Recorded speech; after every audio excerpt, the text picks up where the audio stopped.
Activision devs do not play their own game. It's not your dad doesn't support you. You should know, you worked at a coffee shop, you stupid bitch. My name is Casey, and absolutely not fucking Tanner, because my parents don't hate me that much. Hey, did they have just 8 patches lined up, but they just didn't release them because they were on break? No, you moron kids. Then we'll, of course, get into it. Change your fucking name and get scammed. He's feeling under the weather. I probably won't say another word until Stay Humble, so have a good pod, Raz. I'll be here listening. Got it.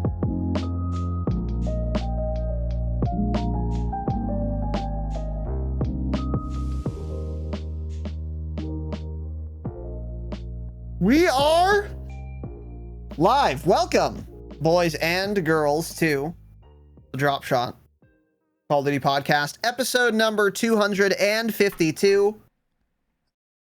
My name is Casey, also known as Razinon. I am joined, as always, by my good friend Tanner. And a reminder, if you're new, we timestamp these episodes, so you can skip whatever section you want. And that's true for all episodes after like episode 150 or something. Just in case. Or something, yeah. In case you want to skip some other things. So welcome to the program. Today we have a special edition episode that I'm very excited, to get into. But first, a couple of absolute announcements. Number one. No. A couple. Wrong. Oh, number one, for the Damascus patrons, we are going to be doing a behind-the-scenes episode probably next week. And we have a lot to share. And one of the things that we are going to share is kind of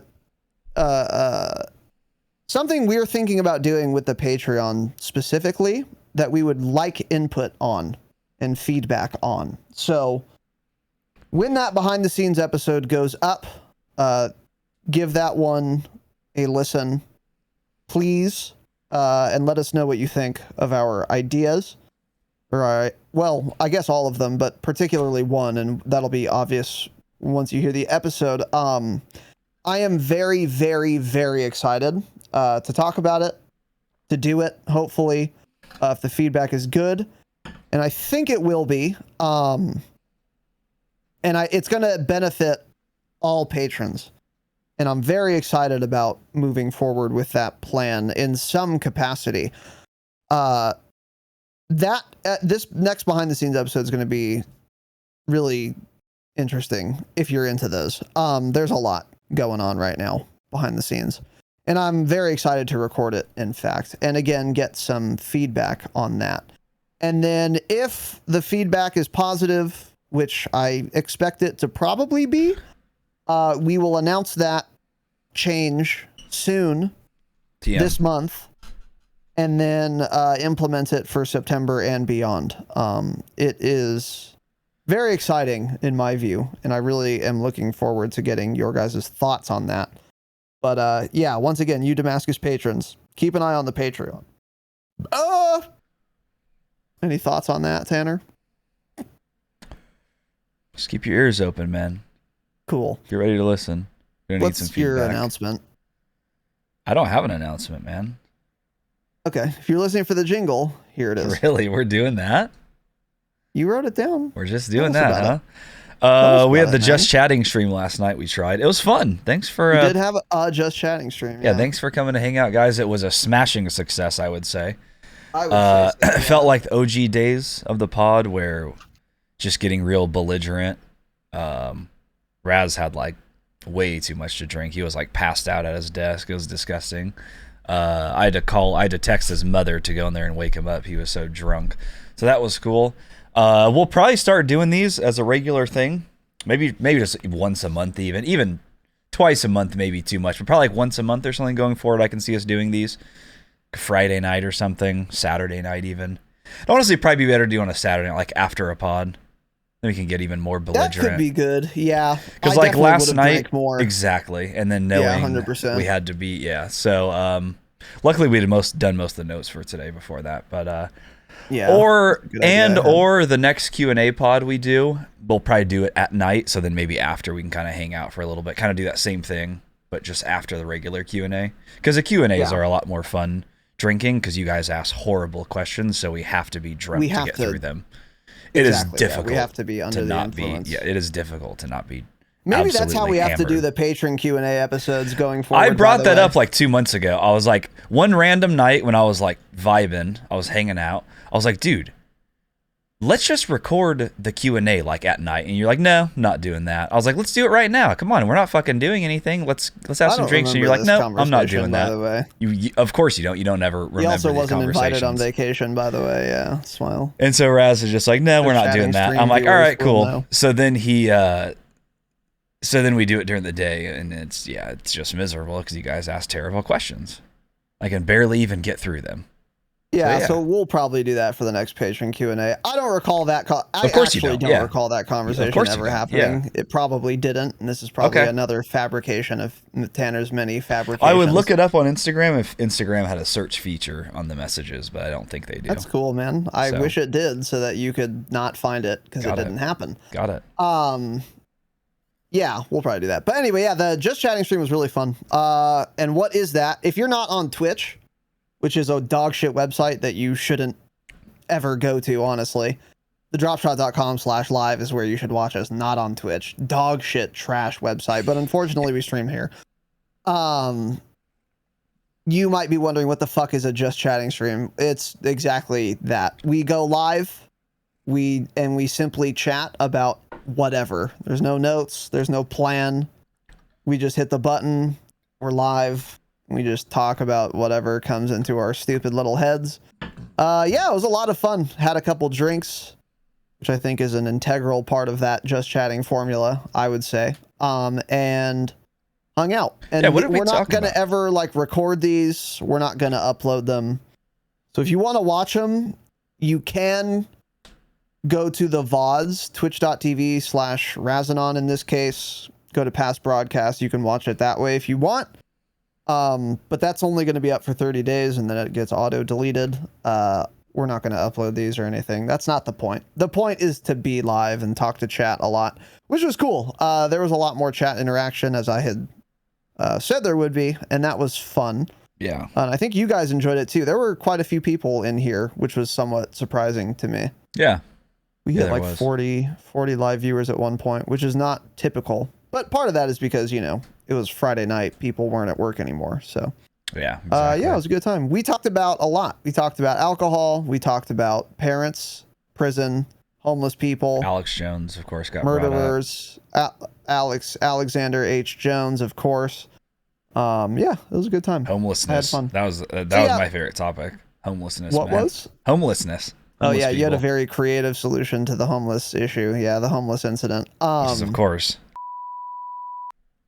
Got it. That's the solution. So yeah, I don't know about once a month. I feel like we could even do it more often than that, honestly. But we're not going to have a plan. We're going to do it whenever we can, like whenever we want to fit it in to a week. And we'll schedule them usually. I was going to say, there will be times we probably don't even schedule them too. I'm like, yeah, let's just go live and do it. But maybe we could do something like that too. So, if you want to watch one live, I mean, again, follow us at the Dropshot Pod on Twitter, or join the fucking Discord. Links to all that are below in the whatever description. And we will tell you before it happens when it's going to happen. So yeah, that as well. And I think that's it for announcements. We probably have one or two other things, but I can't remember them. So if you're listening for the jingle, here it is. Let's get started. On top of it again, huh? Yeah, you were right there. I don't think you'll ever get me with that again. I don't think you'll ever get me off again. I of course could, yeah. But you can get me off that way. If you wanted to, you could, huh? Of course I could. I could have my way with you in any domain. I've been warming this thing up, though, so I can't be caught off guard anymore. The stream deck. Oh, really? Yeah, I've been warming it up. I don't know how I feel about that. How long does it last before you have to re-warm it? before it, idle the engine a little bit. I don't know. It's probably honestly like 30 minutes or something. I don't know. That's so bad. Yeah, you got to get better items, I guess. I don't know. Another message deleted. Yeah. It's very weird. Deleting a lot of messages in chat today. It's interesting. We're pro censorship here. Welcome to the show. Today. I can't say anything here. Yeah. We are doing a Oh, big doing an stretch there, episode man. on Caldera, Warzone, more appropriately, I would say Warzone duos. That happens to be on Caldera, so obviously that's part of it. And I'm excited to get into this episode because it is not going to go how I thought it would. Let's put it that way. It is not going to go how I thought it would, and we'll get into that. So what we're going to talk about is our experience, Tanner and I, playing duos Warzone. So what is the genesis of this episode? Great question. I thought of it. Just kidding. Wrong. Oh, you got it.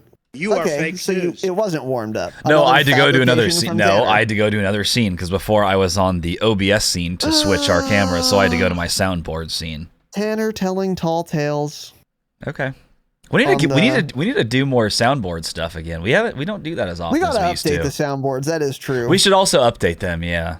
I think that's why we need to update them. Yeah, we gotta update them. Yeah, we gotta update them things. So if you have any soundboard things you guys want us to implement, tell us. Guys, how you get a job Preferably- here, there, fuckface? Preferably attach the MP3 file. Yeah, for sure. Yeah. But anyway, yeah. Ox. Tanner says, I think it's from Ox. I think it was Ox, I believe. Tell us about it, because, yeah, I was trying to find Tell it us in about Discord and I couldn't. you gotta tell us about it. Ox was like, I don't know how it got brought up. I think we asked for episode suggestions or something. And he was like, why don't you dumb fucks try playing duos? Because that's what I mostly play. And all of the things you guys talk about with quads is kind of different and doesn't always translate to duos.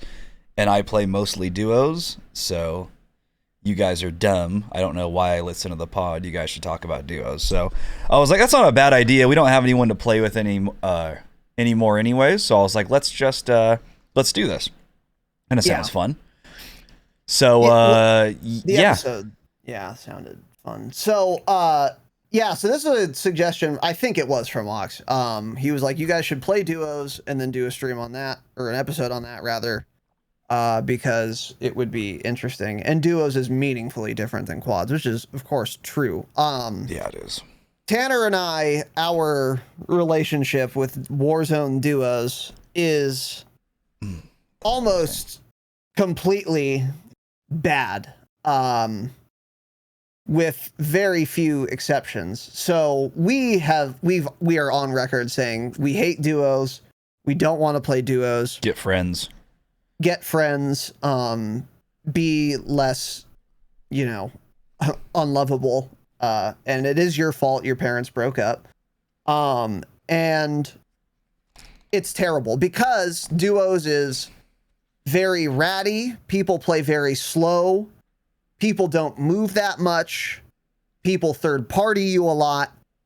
And that was always our experience playing duos, Tanner and I. Every fucking time it felt like we would get in like a 2v2 gunfight.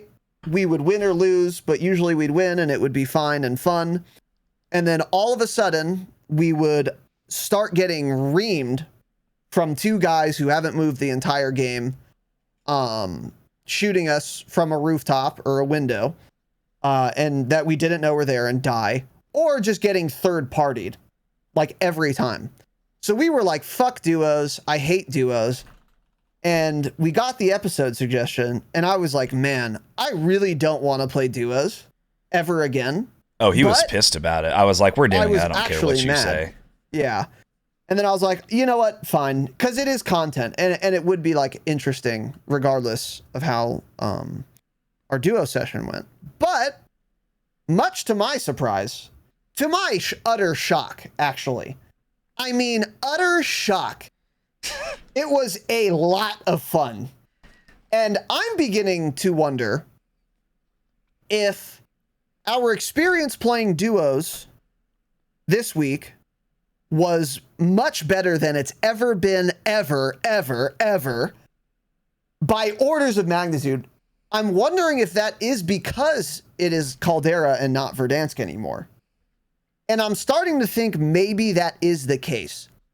Because again, on Verdansk, so many buildings, so many places for people to be hiding and ratting. And on Verdansk, this was pre-Ghost nerf. Yes, So if exactly. you popped a UAV, everyone had Ghost. Now when you pop a UAV, people have to be moving if they have Ghost, and fewer people choose it than they used to before it was nerfed, obviously. So I think for those two reasons, that's why duos actually went a lot better for us this time around. And it was a treat. It was a blast. We were on for like 3.5 hours just farming, having a lot of fun. Again, I just can't believe how fun it was and how surprising that was. Tell me your thoughts, Tanner. Yeah, I was actually kind of excited to do it. I went into it more with an open mind. You were like, I don't want to play duos. I'm fucking dumb. I'm an idiot. That's you saying that. So I was like, let's just do it. I was like, because he's right. We could do like a whole episode on it. We could talk about it. It did play a lot different than quads. Which we've always said, I've said since the beginning of Warzone, Trios is the best game mode. It absolutely is the best game mode. I stand by that. Yeah, I agree. Quads, I think, especially now, is worse than ever, and I'll talk about that in a minute when we get more into the episode. And I think that's also partly why Duos is more fun right now, is because so many issues with the game and the way it's designed and built right now leads to a worse experience in quads. Let's see what else. It was just a lot of fun, man. It really did surprise me. We did really well. We really focused on like trying to win and not get kills, and it actually led to just more kills than we would have gotten if I think we had just tried to chase kills or something. So it worked out really well. I definitely had to use my brain more. Quads isn't good, but quads is just the most fun game to play. I play quads to play with people and like have fun and fuck around. But I think it's just quads is in a really bad place right now, actually, because of all the respawn mechanics in Caltera. It leads to horrible, dumb fights that last for fucking minutes because the team comes back 6 times while you're in the same spot. It's just ridiculous, frankly. Yeah, for sure. So I want to preempt a couple of maybe things and just give you guys a sense for the landscape. Tanner, I've highlighted a link if you can show that on the broadcast. Pulling up a link, for the viewers' convenience here. So some of you might be thinking, oh, you guys don't play that much. You got, as Mullet has said, bait lobbies, or you got VPN lobbies or whatever. Here is a snapshot of our duos matches. So this is my, these are my stats here. And August 2nd, we played only duos. We played 6 matches. And we can look at the lobby KDs. Let's see here. We had a 0.84, which is lower than average. 1.12, which is quite a bit higher than average. We won. 1.11, 1.3, which is much higher than average. 0.92, we also won that game. That is slightly above average, but I would say it's basically average. And then 1.01. So our lobby averages on the day were 1.05, which is well above 0.88, which is the average. So it's not like we just had a bunch of burger bot lobbies. We had literally one lobby that was below average. So it's not like, oh, duos was really fun because you guys were playing against a bunch of people who are dog shit. That would have been true if that were the case, but that was not the case. These were pretty standard, if not above average, lobbies we were in. Yeah, and if you're playing quads, by the way, and you get that VPN thing cranked up to the right location, you'll literally get a full day of 0.7 or lower lobbies. And so our average was 105. So they weren't super bodied. In fact, I think what it is quads will have like a few insane teams in it and then a bunch of dog shit teams. And it kind of like balances out that way. This is, I think, just more. There's a lot more players that just fall into like that average category. Like they're in like that 1.0 to like 1.2 KD range. They're better than average statistically, and they can win gunfights against you, even though you may be a lot higher skill level or higher KD in them, they'll still win those gunfights. And it's just a lot more of that versus a few really good players and then a lot of bad players. It's just, it seems to be all in the middle, I think. Yes. Yeah, I think that's a good point as well. And then one other point while we're on the topic of Warzone KDs and lobbies and shit. We have gotten some criticism that we just get carried because we play like quads all the time. And we play with very, very good players, far better than us. Well, two of them are. Yeah, so I want to preempt this, by the way. My KD when I play quads, so for duos, when we played for 4 hours, my KD for the day in above average lobbies, 3.77. Okay, pretty good. And I don't know what my average kills were. 49 kills over, what, 6 games? 49 over 6? I don't know, whatever that is. I'm not getting fucking PRs or anything, but that was literally just me and Tanner. So let's be clear. Here are our credentials. We're not bad players. We're good players. Okay. And by the way, 3.77, way fucking higher KD than I ever get playing quads, because those people are very good and I get more wins with them, but they steal my kills all the time, or they just kill people before I'm even there. So I want to preempt this criticism, partially because it bothers me, but more importantly, because this might foster the thought that, oh, you guys don't have the credibility to be giving tips because you're not good. And the only reason you guys win games is because you get carried. I do care very deeply about losing credibility to the dear listeners. Okay. We have enough capability to give tips on this dog shit video game. Okay. And here is some proof. Here is some proof for you. More kills than I get in quads, higher KD than I get in quads, in fine lobbies, above average lobbies. So fuck you. And if that's not enough proof, then I don't know. We could play more duos, which we probably will. But I just wanted to preempt that. Will, yeah. Yeah. I wanted to just not preempt, but I wanted to address that criticism, which is a fair criticism, by the way, because we do get carried to wins. I especially get carried to wins by everyone we play with. Jake, Bandit, Lag, Cope, Jax, L. These people are all, of course, everyone I play with is better than I am. That is obviously true. And we do get carried to wins. But carried to my KD? Absolutely not. They drag down my KD, as we can see here.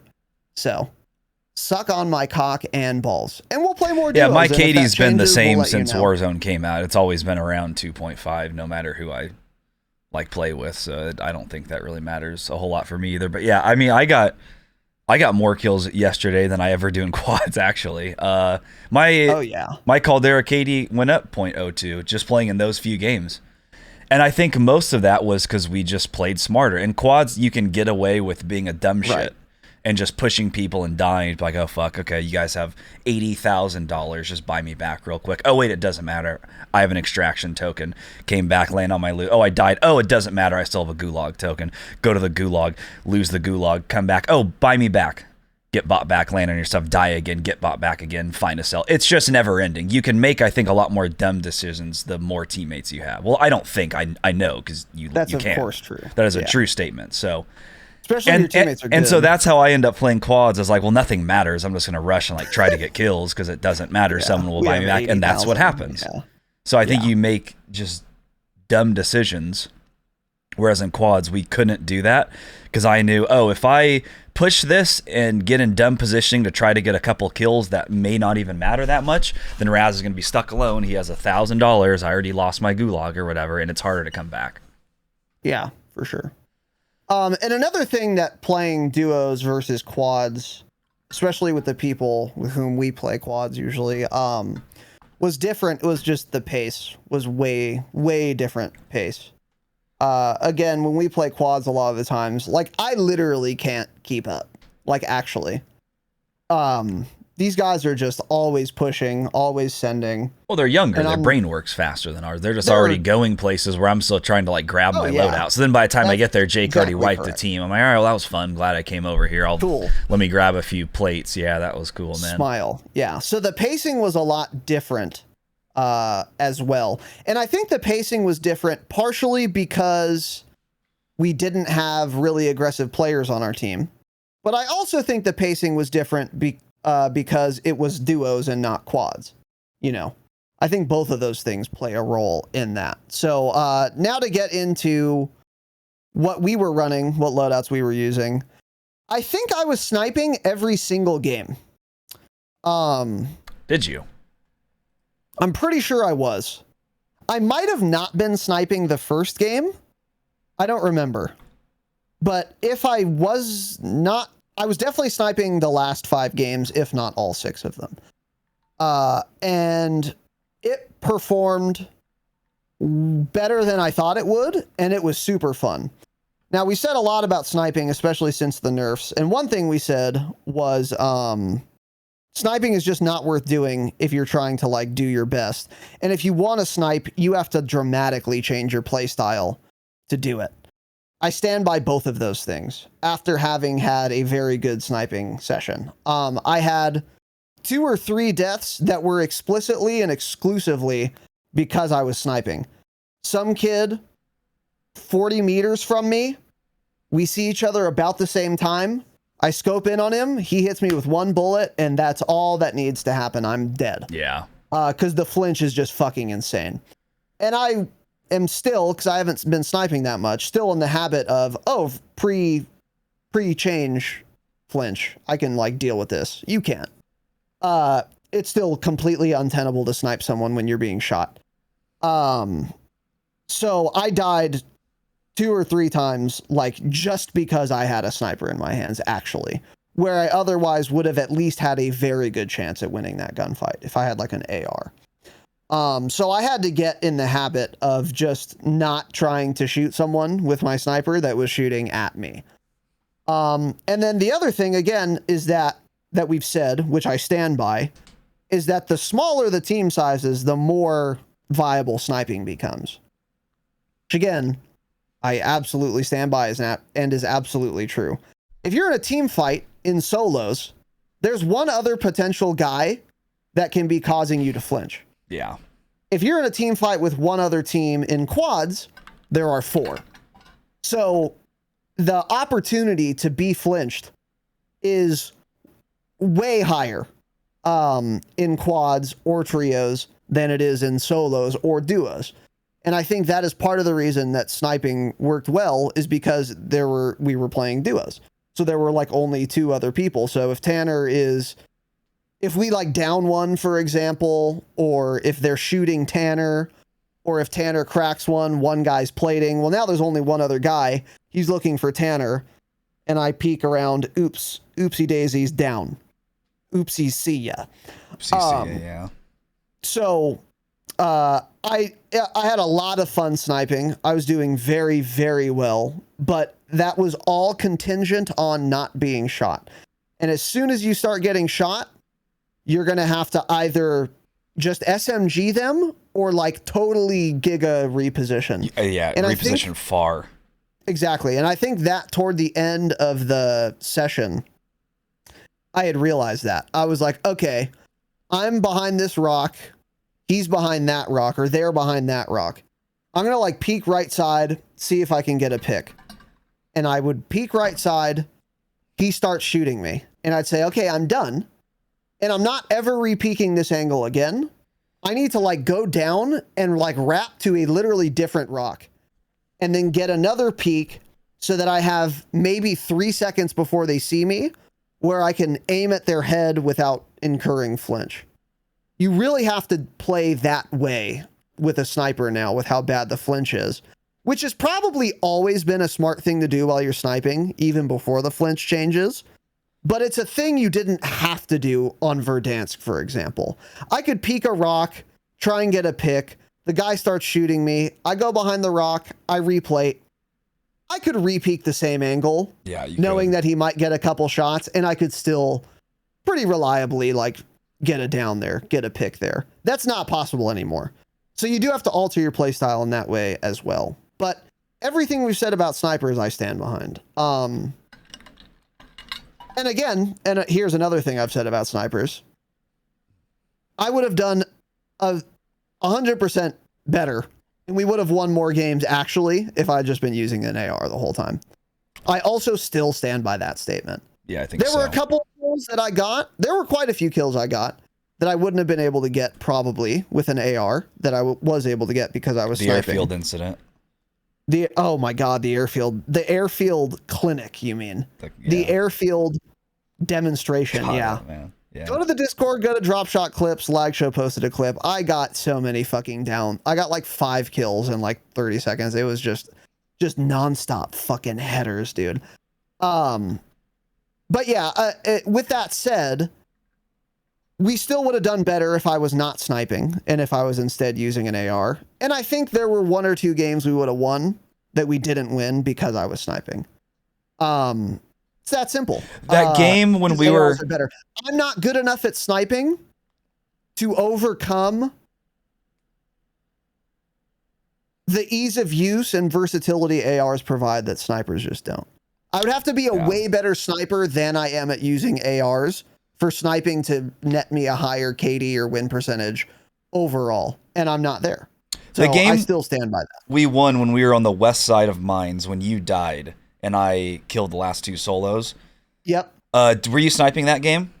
I was. See, you wouldn't have even died, I don't think, because you probably missed 1 shot, and then by that point, the guy with the no recoil AR was able to get enough shots on you and then kill you, and then I couldn't revive you for some reason because you're either in a bad spot. Oh, they called in an airstrike. That's what it was. So I had to run. And in like that position, you know, or in that scenario, you could have maybe got a down on that guy or at least pushed him back further to reposition if you had been able to get shots on with an AR. But instead, you probably scoped in and missed 1 shot, or you got hit with I didn't even get a shot off. It was the other guy. There were 2 solos left. Oh, yeah. And I was looking at one guy. I was about to headshot him, and then the other guy headshotted me and then precisioned. But if I had an AR, I kind of agree. I mean, I would have started shooting sooner, obviously. And I maybe could have downed the first guy before I got downed. Yeah. I was always getting down to that other dude, though. I had no idea he was there. True. And I feel like I probably would have peeked the same angle with an AR. But your point stands in general, for sure. Yeah. So, yeah. Loadout meta, I don't think really is much different at all. I did snipe for a bit. And like you were saying, like on Verdansk, the thing always was like having at least 1 or 2 snipers and quads was like absolutely necessary because you didn't have scopes that zoomed as far. Snipers, Swiss and Car one shot at any range. So it was very, very valuable, almost necessary to have those on your squad, at least one of those people. That's not the case at all anymore. On Caldera, it is the opposite. You're absolutely right. Sniping and quads is tough because there's 4 players shooting at you, obviously, instead of 2. It's literally that simple. If you have 4 people shooting back at you and they see glint, they're going to start shooting at you right away. They're going to see you before they even may even see your teammate just because they don't have glint if they're not sniping. True. They're going to get shots on, and you're just fucked right away. So I did snipe for 1 or 2 games, I think. I think I'd used the ZRG, and then it just wasn't working with both of us doing it. I think it was actually the first game we played, and we didn't do very well that game, and I was like, I don't think we can both be sniping. Interesting. And so that's why I got off of it right away. I'm like, I'm not going to even bother trying this. Because I would, miss a shot and then the people would be gone. And it was just a waste of time. So definitely very valuable still, though, in solos and duos. I just don't think sniping generally is going to be the play in trios and quads anymore until they remove the flinch. And this is for Caldera especially. But I wanted to say some other things that we kind of skipped on before you got into the sniper thing. Just like general thoughts, by the way, on like what we were talking about duos. I was talking about like the quads thing. So let me just read down what I wrote. I played quads like 2 days ago. We were fighting a team. We had wiped this team. And I'm not kidding. All 4 of those players were back on their loot within 2 minutes. Every single one of them. One of them had an extraction token and was right back on it right away. He just floated back in. It's crazy because in quads right now, with all the ways to come back, you can spend minutes fighting a team. They go in and out of cover. It takes a couple minutes to fight them. By the time you like kill 3 of them, and there's like 1 left or something, the other guys are already all coming back in, or he bought them all back or something. So I think that's part of the reason why quads just seems like a disaster right now. Quads is either, it's like polar opposites. It's either amazing if you get a bot lobby because all those guys coming back lead to a fun high kill game. But if you get like a decent above average lobby, it's going to be a nightmare because you're fighting these teams forever for all of them just to come back. And like duos, it's a lot more difficult to regain. Obviously, you don't have 3 other teammates with money, tokens, self-revive to bring you back. So you have to, it kind of, I think, does force you to play smarter. Playing like duos and solos in general, I could definitely see how that would just make you a better player as compared to playing quads nonstop where you can afford to make mistakes. But I totally get why people don't want to play solos and duos still. It is a completely different thing. Definitely a lot slower and whatnot. But yeah, I think that's partly why I think quads is just in a trash place right now with all these ways to come back. And it wasn't even like 3 or 4 months ago, but I think just the nature of how they've turned Warzone Battle Royale into essentially the closest thing possible to Resurgence, it's just not in a good spot at all.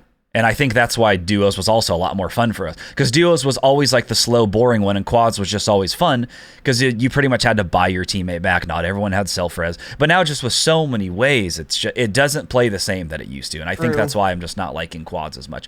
Unless you get a super bot lobby, then it's a blast, of course. But if you're not getting those, it's fucking dumb because they all come back. They all come back right away. And if they're good, they're going to fuck your ass. Yeah. Especially when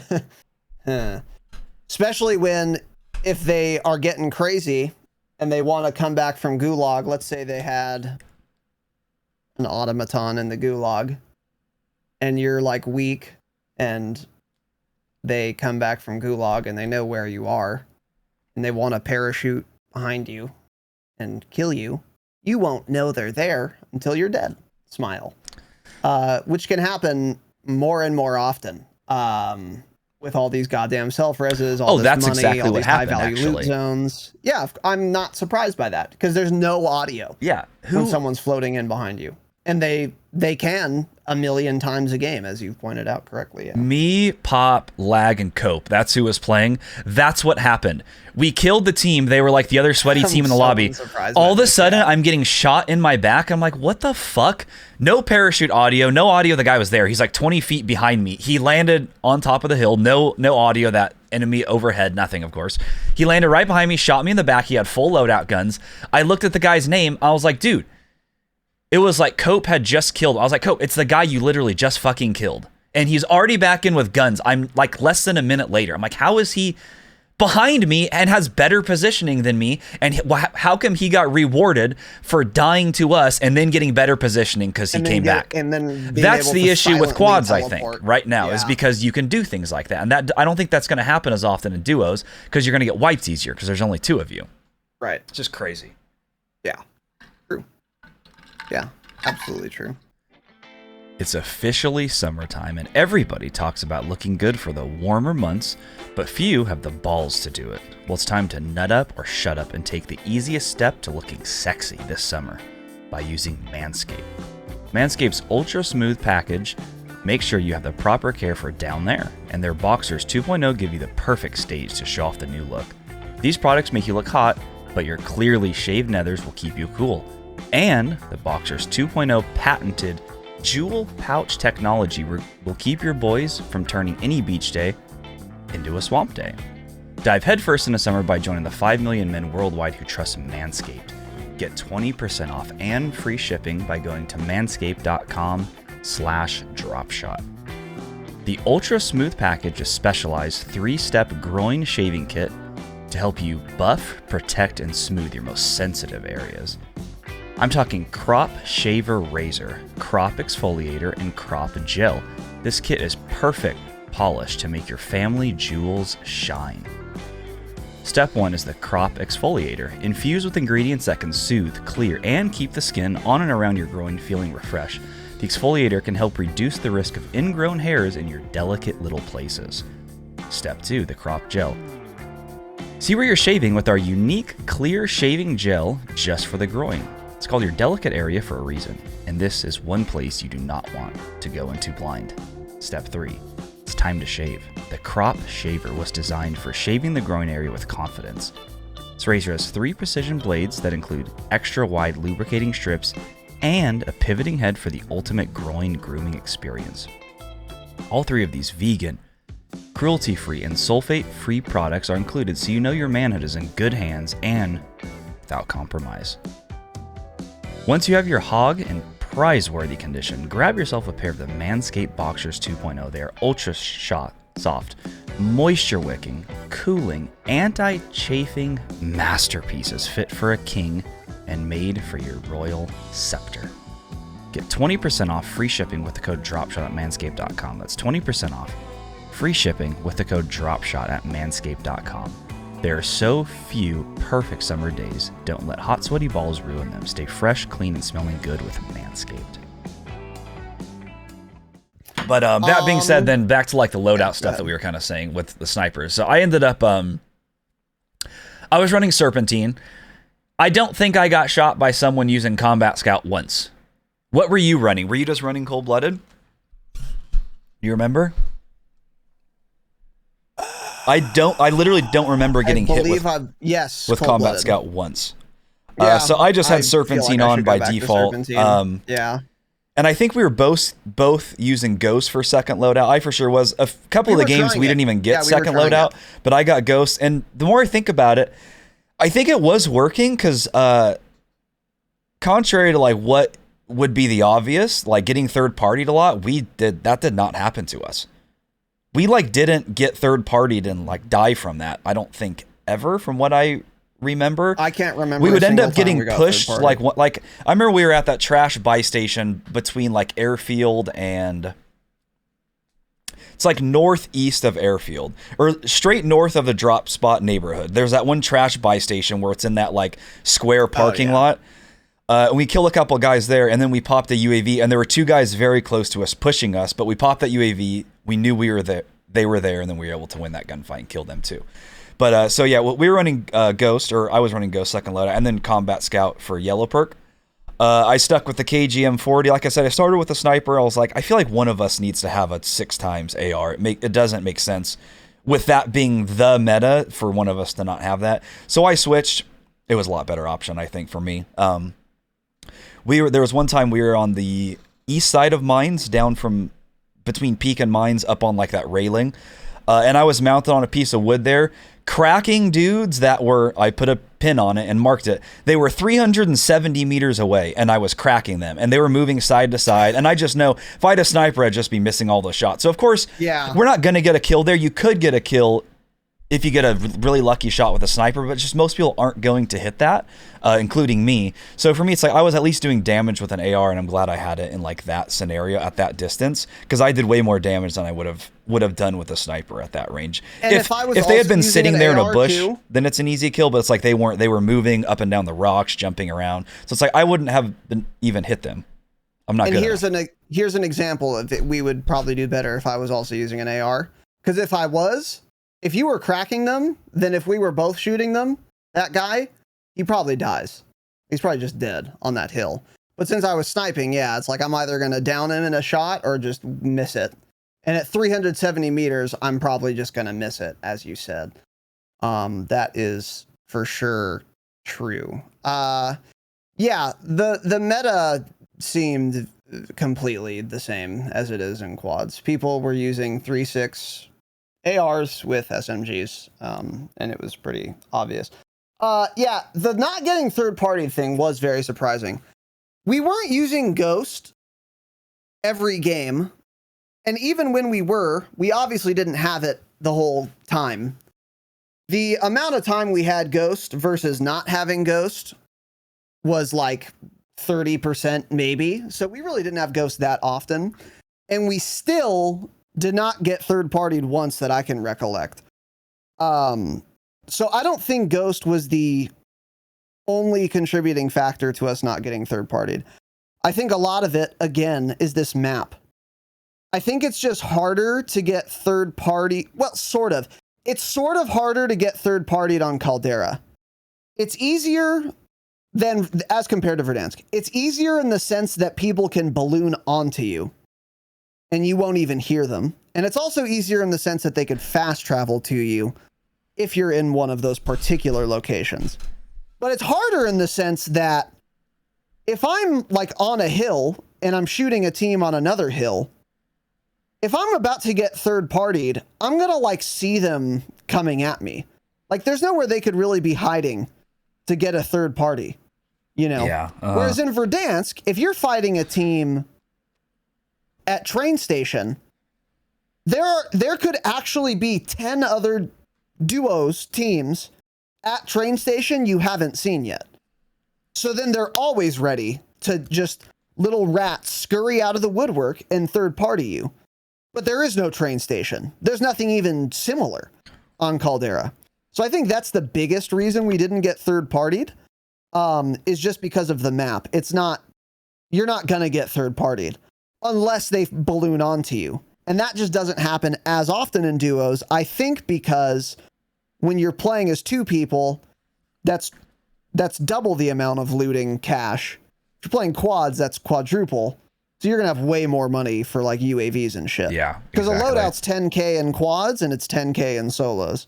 So you have more expendable income as the team size gets larger. Yeah, like Caldera itself doesn't lead to more third parties than Verdansk, but it typically ends up being that way because the way the game is designed now. And again, that's because of the gulag tokens, the redeploy extraction tokens, the balloons, and all that lead to more third partying, not the map itself. But they kind of had no choice because the map had no flow and was too slow without, well, the balloons at least. We could have definitely done without all the gulag tokens. But they kind of had to add those in because the map wasn't playing well without them. So it's like, now it's in a weird place. And I'm in favor of the balloons. I just want to be able to hear them. That's what I would say. I like the balloons. You need to be able to hear people using them. It's actually super simple, but that's why Activision hasn't implemented it yet. So cool. Got it. Yeah, Thanks. Exactly. What do we got next here, buddy? Positioning seems to matter so much more, I think. Maybe this is always the case, but I just don't have the same mindset in quads, which we kind of talked about, because it's like you have so much flexibility to come back into the game. One game we won strictly because we thought ahead, ballooned up to the highest point, and we held that, and that was the one I was just talking about, where Raz died late, there was 2 solos left. I had the better positioning, so I killed them because I was up above them. It was a great call. Textbook Warzone. Yeah, we just ballooned. We put a balloon down, and we went from the east side of mine to the west side on the hill, and that was the highest point left in the zone, and we knew no one else could come up there, and so that's why we won. And on the other hand, we lost a game strictly because Raz decided to waste a balloon because he wanted to use it, and I was like, cool. I was like, this may fuck us in the ass, and I called it. I said, hope we don't need that late game. Guess what happened? We were stuck in a bad position, lower mines, and we couldn't get up, and I was like, wow, sure do wish we had a balloon here. And we couldn't get up, and we lost because of that. Everyone in chat was like, holy shit, yeah, Tanner was right. You got that. No literally one in chat said that. Numerous people did. Yes, they did. Watch the VOD. Go watch the VOD. Watch the VOD. Yes, please watch the VOD. It did not happen. So we lost that game literally because of positioning, because he wasted that balloon. Tanner getting all crazy about, oh, you have to try super hard. Meanwhile, he's getting in fucking bomber planes, giving away our entire position, crashing them.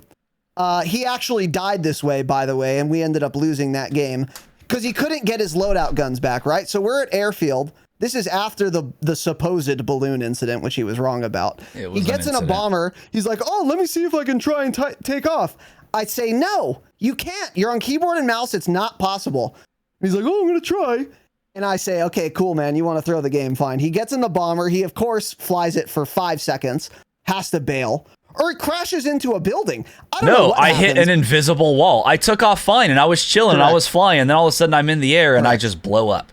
So he fucking dies. He's throwing, and then his loadout is in gas, so he can't get it back. And then he comes back with a pistol and we lose the game because one of us didn't have a loadout, but I threw a game. Cool. Fuck you. I would check the VOD. That all sounds Check the fabricated VOD. to me. That all sounds like a check the classic absolute case VOD. of, You are fake news. if you ask me, but you know. Fake news, huh? Yeah. So anyway. Sounds like fake news to Yeah. me. So Raz lost us that game because of that. Yeah. Tanner lost us a game, and he's the only one. Well, hey, that some lost us asshole a in game. Discord was saying that bombers are good for getting around the map. So I was like, let me try them. Hit an invisible wall. Thanks, Yeah, whoever and said you're- that. Fuck you. Yeah, shouldn't have taken that advice, man. You're probably So. right if there's not an invisible wall. I took off fine, You did actually. redeem yourself with the balloon call, though. The balloon incident.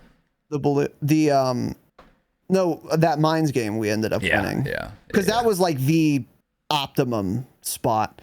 And we got lucky with the circle pull, to be fair, but even if we hadn't, that was the best staging point for any kind of rotate.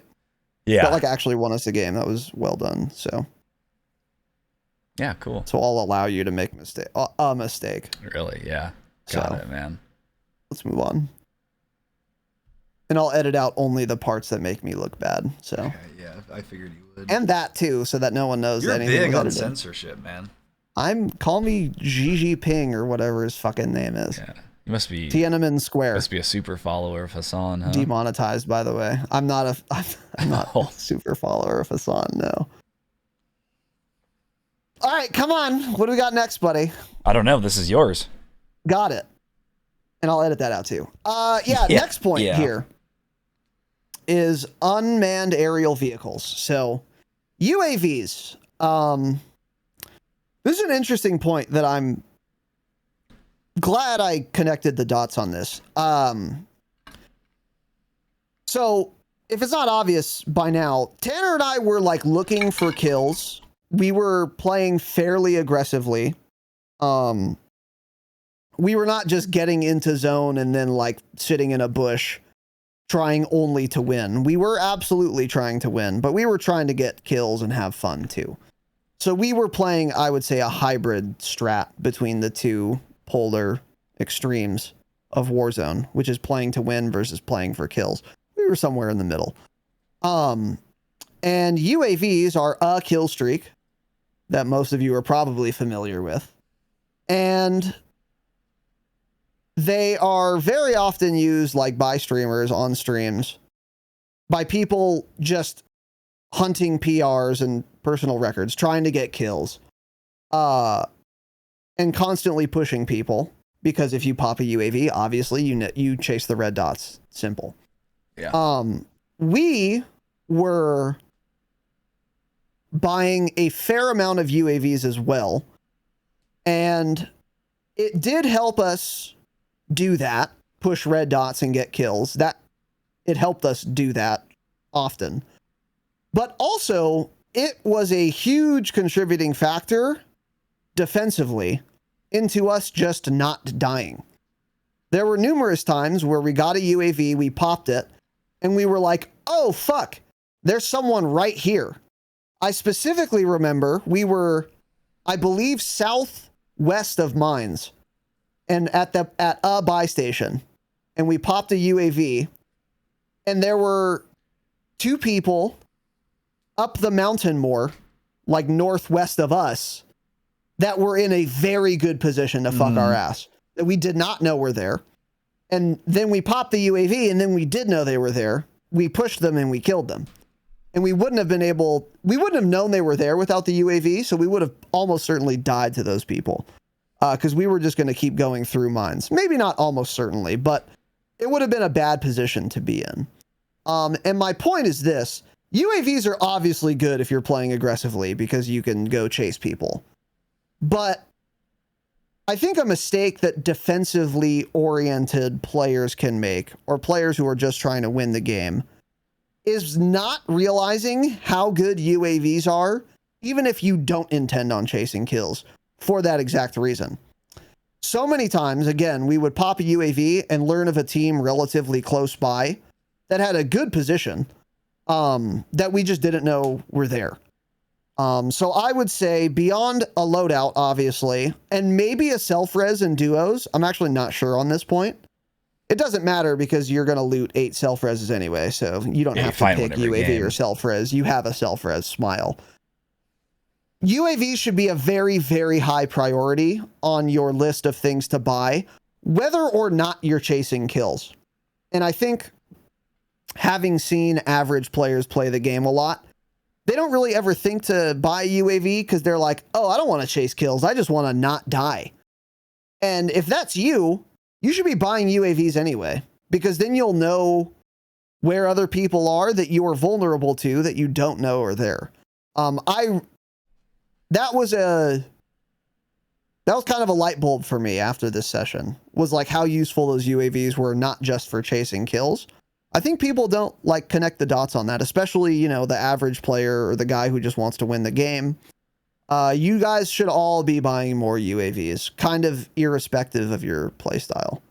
And we were popping them things. Yeah, so like if we had money, we popped them things. It was that simple. Which actually, a lot of times we would pop them, and like you're saying, instead of chasing kills, because, you know, one good strat to do, like in quads, is buy a UAV, get to a balloon, pop it right before you take it so you can fly around faster. The UAV circle follows you wherever you are.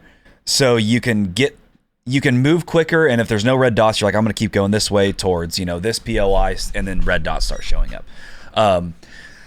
But in duos, we were popping them a lot, and actually we would learn that there was no one around us, which would kind of be a good thing if we were trying to get better positioning and win the games. We'd be like, all right, well, there's no one on UAV at least, so they're either ghosted or there's just no one here, and then we can get up to this position. I remember one time I literally popped like 3 UAVs in a row because we had so much money.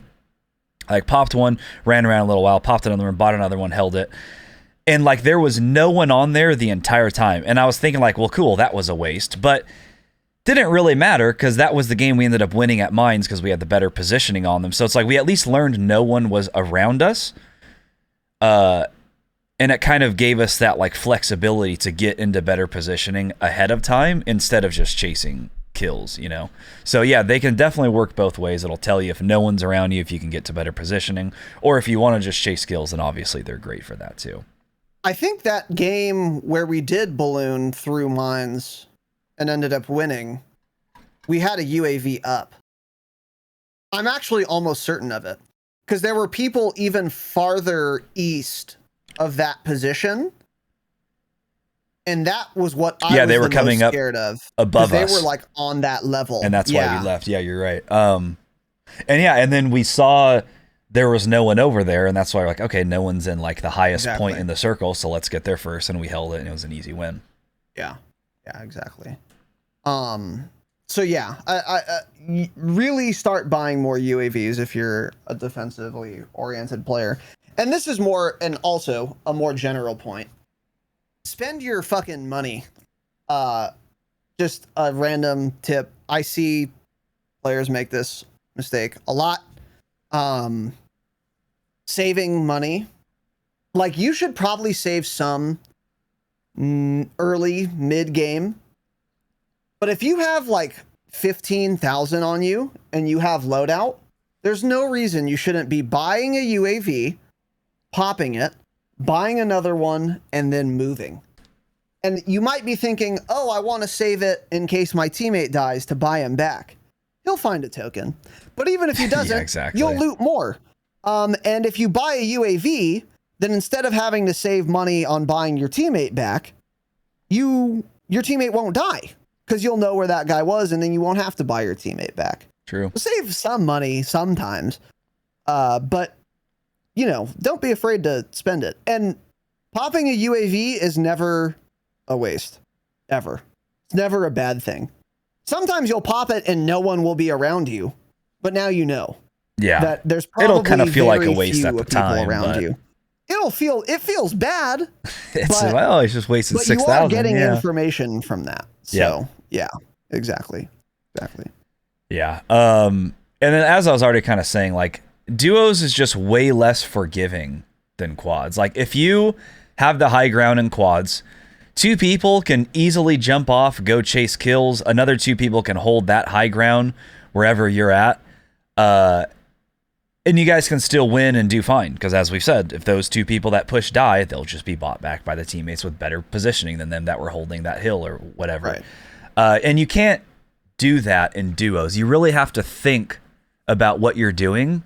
Because if you make dumb decisions like that, you're gonna get wiped, and you're gonna be out of the game a lot quicker, and you're just gonna lose. So you really have to plan ahead, make sure you have proper positioning. Positioning is fantastic. You have to have good positioning anytime you play Warzone if you want to win.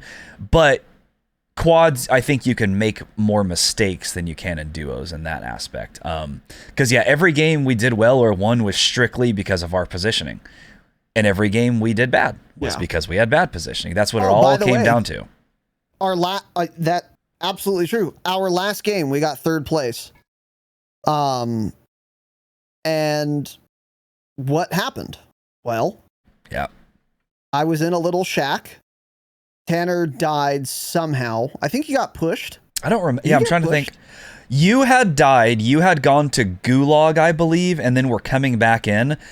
I was going into the zone. Audio killed me. Yeah. I was on the edge of zone being forced to push in. There was like numerous people fighting. I got like 2 kills, got into a house or something, and then died somehow. Yeah.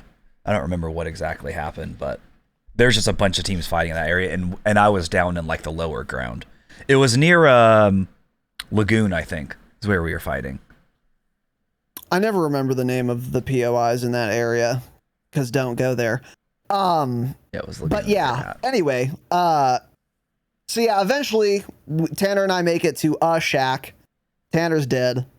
I pick up his shit, and there are 2 guys actually on a hill just directly above us, and I'm fine in the shack, but then circle moves, and then I had to go, and there was no escape. There was actually nothing I could do. So I was like, okay, well, I have to go. I'm probably dead. And as soon as I come out, they're just both fucking beaming me, and I just no chance. So that's where we just lost to positioning. Yep. And if we had like maybe gone right and got onto that hill instead of going straight through and staying down there, we would have had high ground on them. Yeah. That's what we should have done. But circle was moving, we were fucking blended, and we just didn't do that.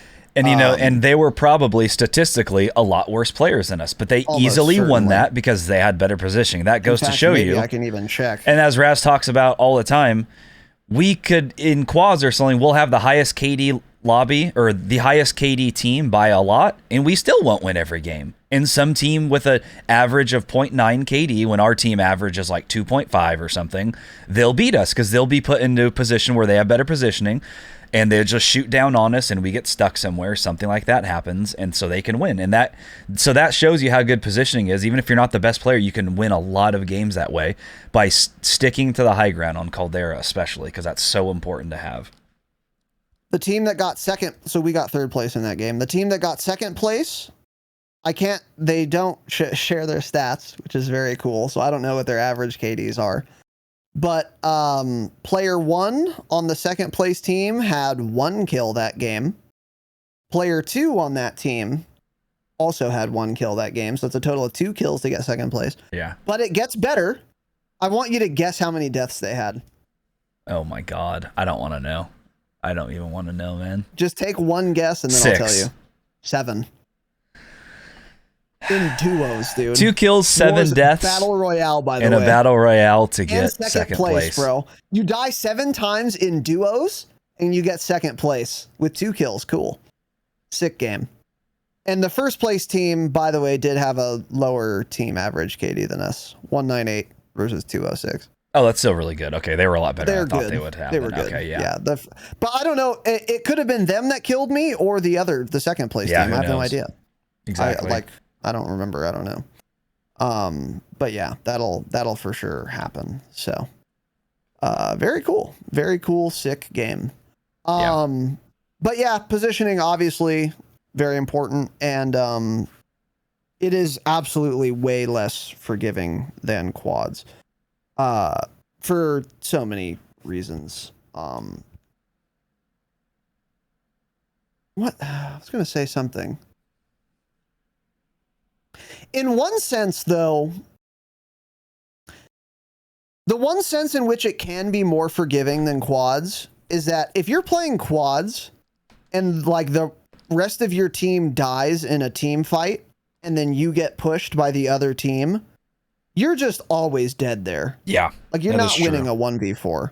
But in duos, you can win 1v2s. You know, it's not going to happen most of the time, but it can be done.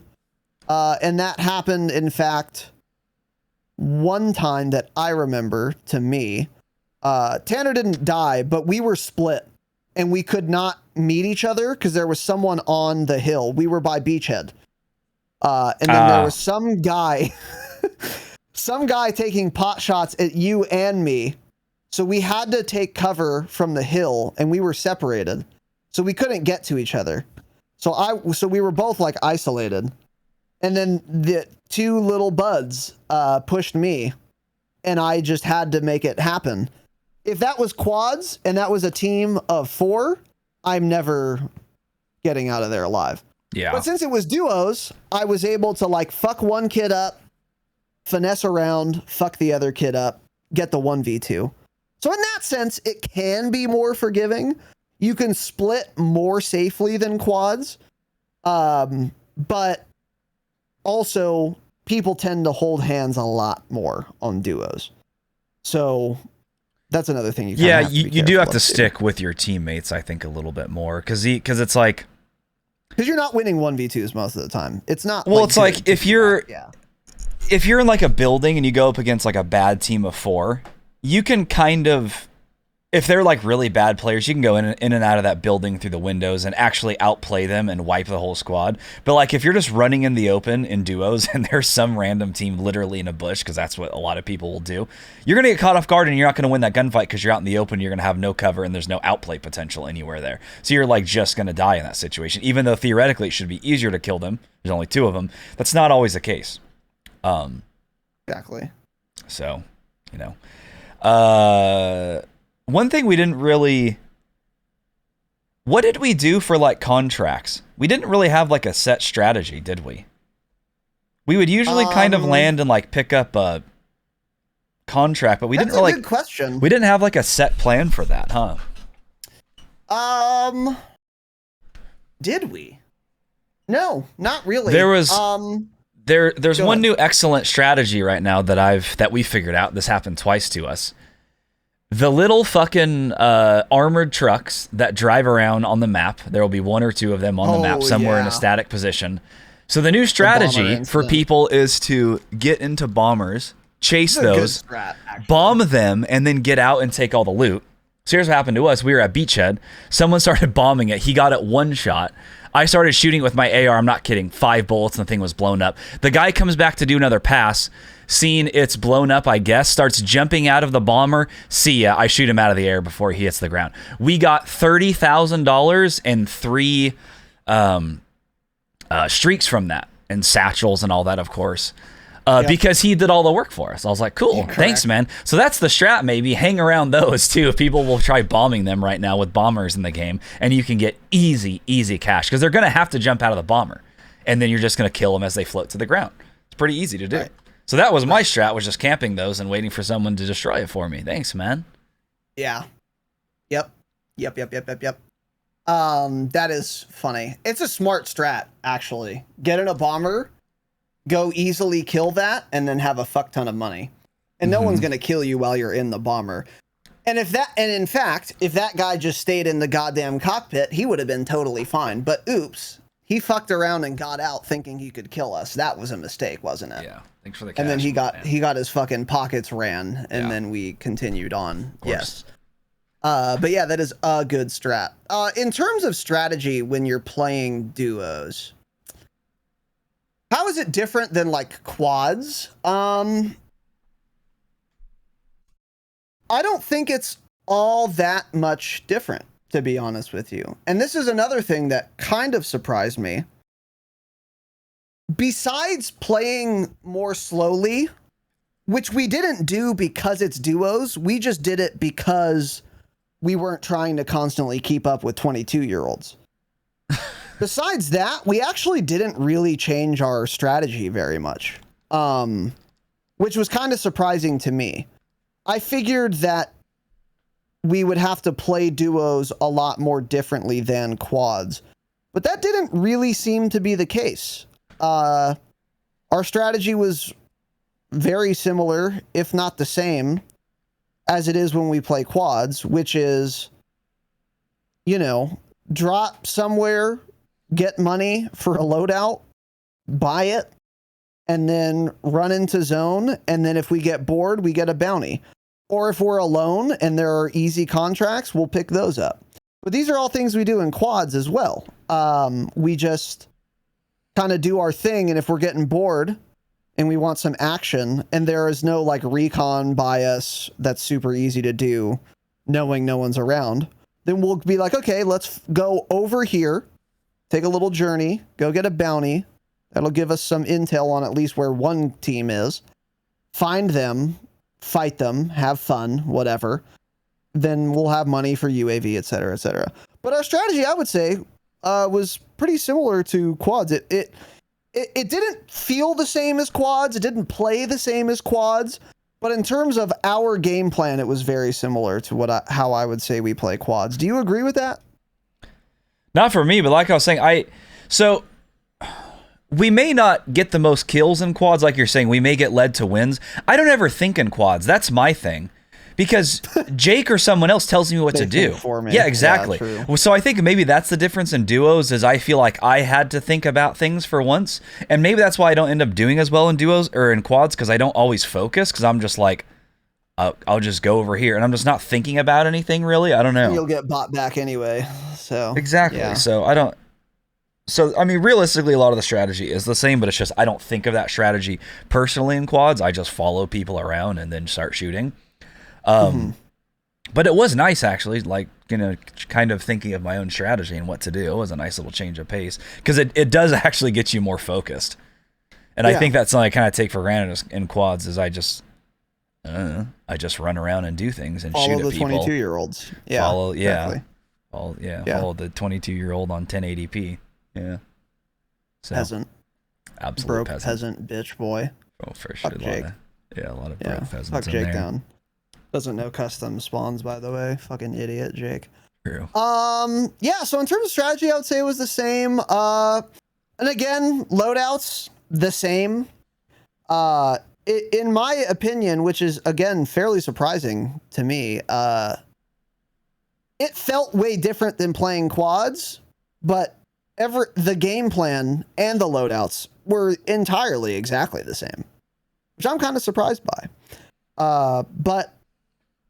But after reflection, I'm not as surprised. And then I will say this as well. Again, duos on Caldera, just way better than duos on Verdansk. Holy fuck. I hated duos on Verdansk. It was the worst. Yeah. So many third parties and so many rats. Mm-hmm. And I think even if Verdansk had the current rule set with the ghost change, the flinch change, balloons even, I would still think Caldera would probably be better for duos than Verdansk, because there are just so many buildings you can rat in.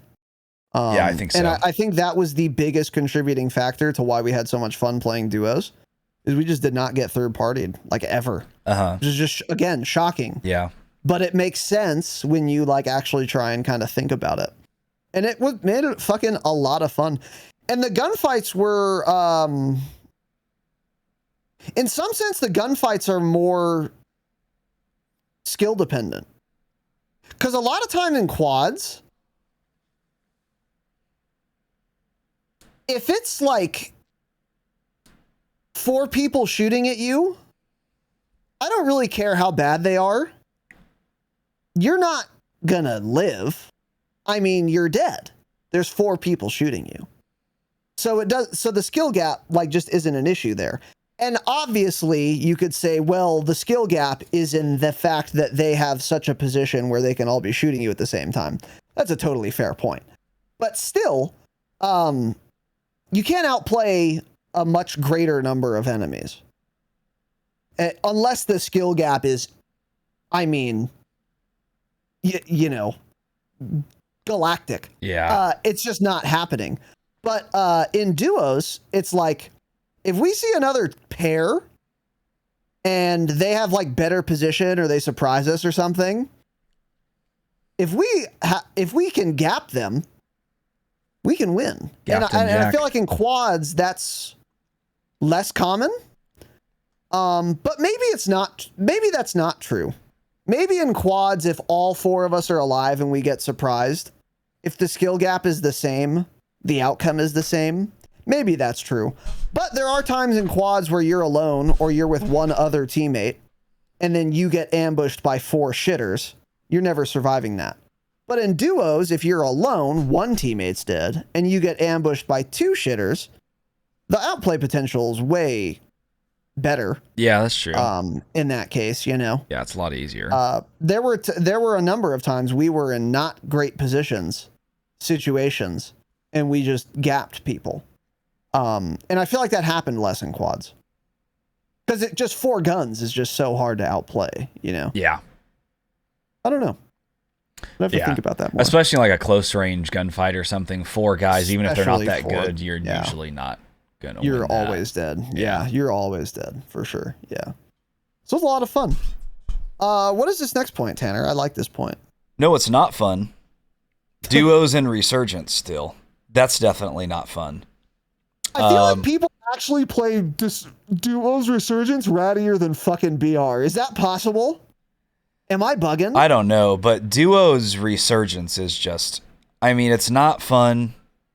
The lobby dies off so quickly. It's just like, since Resurgence is just respawn TDM, like you want as many teams staying alive for as long as possible for it to be fun, and Duos just isn't that way, you know? So it's like Duos on Caldera, it'll still stay alive long enough because people will play slower maybe, and of course all the ways to come back, yeah.